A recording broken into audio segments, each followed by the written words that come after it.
É verdade que nós, seres humanos, por natureza, somos inconstantes e inquietos. Por muitas vezes, algumas pessoas passam por desafios, e isso, se não passou em algum momento da sua vida, vai enfrentar algum desafio.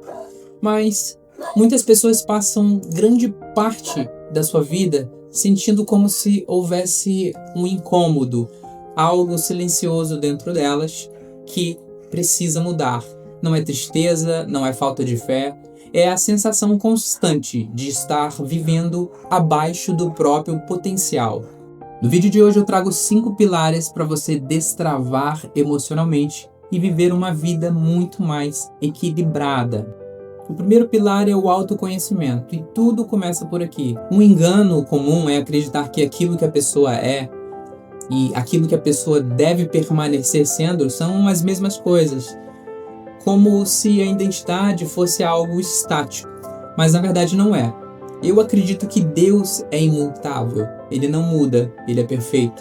Mas nós somos seres humanos, somos moldados pela criação que tivemos, pela educação recebida, pelos ambientes que nós crescemos, pela qualidade do amor que nós recebemos, pela educação, o que significa que podemos evoluir, mudar e ajustar, reconstruir quem nós somos. E um dos travamentos emocionais mais comuns surge quando a sociedade empurra a ideia de que nós precisamos ter antes de ser.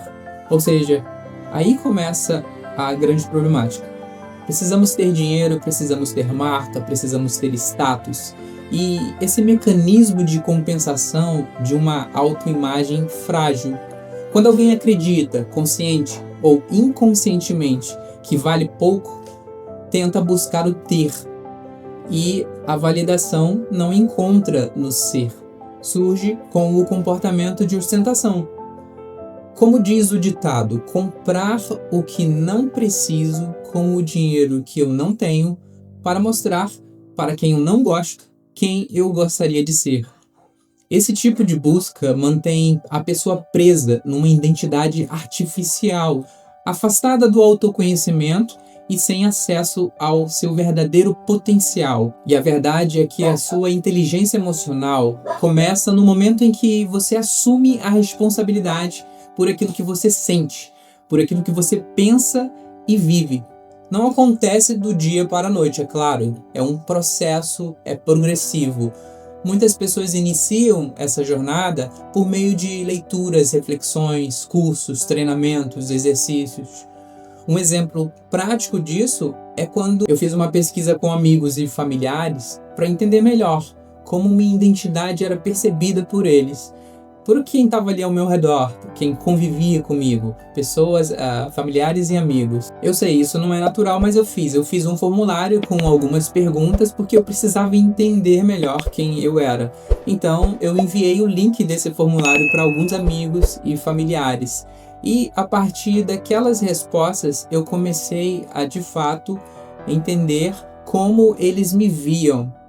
E aí eu comecei a entender que a maneira que eu me via e como eles me viam não eram a mesma coisa. Isso me ajudou a entender uma verdade, de que existia uma diferença entre quem eu acreditava que eu era e de quem de fato eu era, quem eu demonstrava realmente ser. E esse ponto me levou a uma frase marcante do livro O Poder da Ação. Sua vida não é o que você diz que ela é, e sim o que é percebido, visto e presenciado na prática. Ou seja, não adianta afirmar que eu sou um bom pai se não há presença.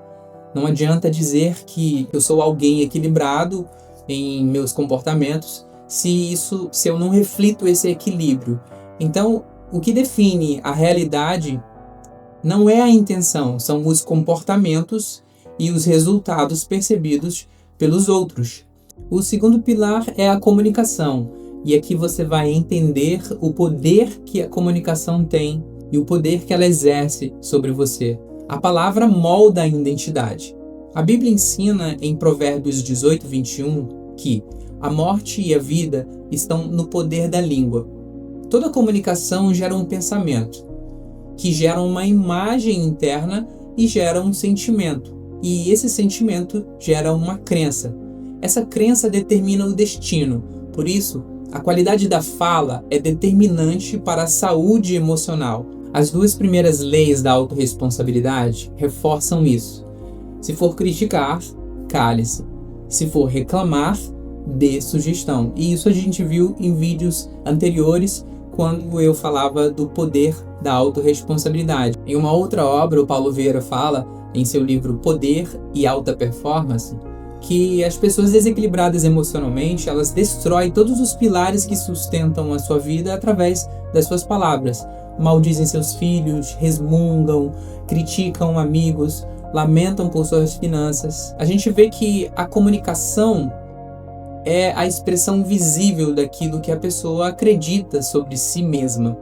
Além disso, o ambiente tem impacto direto no desenvolvimento emocional. O terceiro pilar é o ambiente. Você precisa entender que você não se desenvolve totalmente em qualquer ambiente, em qualquer lugar. A maior parte do tempo, as pessoas estão imersas em dois ecossistemas, o lar e o trabalho. São nesses dois locais que o seu caráter é forjado, onde a maturidade emocional é testada, onde a inteligência emocional é exercitada. Mas não é possível crescer em qualquer ambiente. Isso não é novo. Lugares marcados, por exemplo, por reclamação, irritação, fofoca, intriga, tendem a matar o potencial emocional antes mesmo que ele se desenvolva.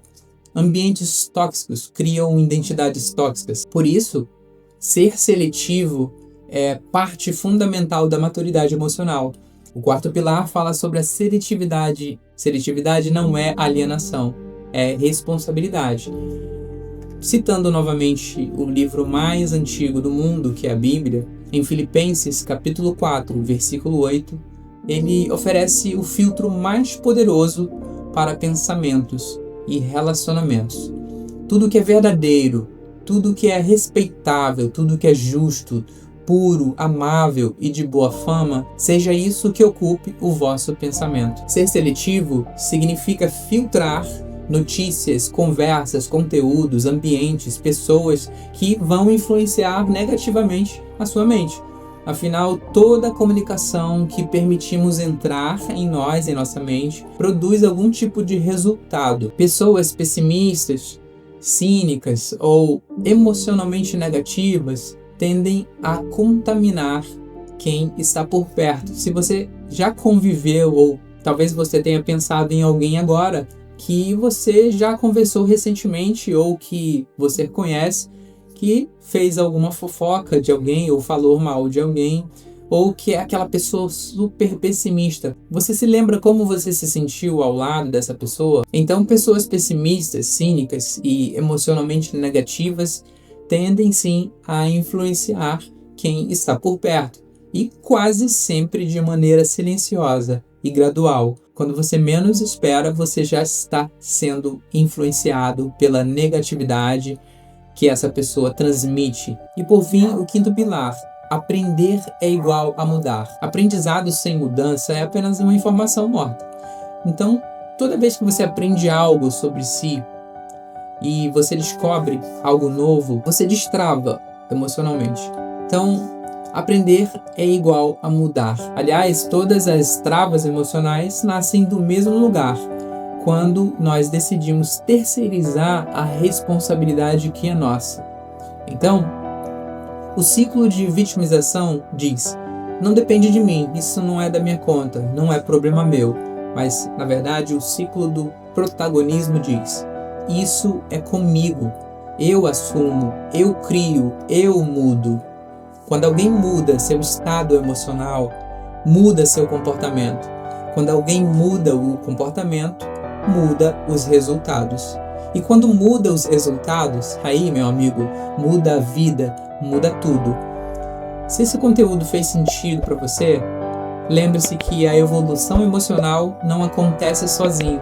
Então, se quiser continuar aprendendo comigo, se inscreva no canal e ative as notificações. E se você conhece alguém que pode se beneficiar com essa reflexão, compartilhe esse vídeo. Às vezes, uma única conversa pode destravar a vida de alguém.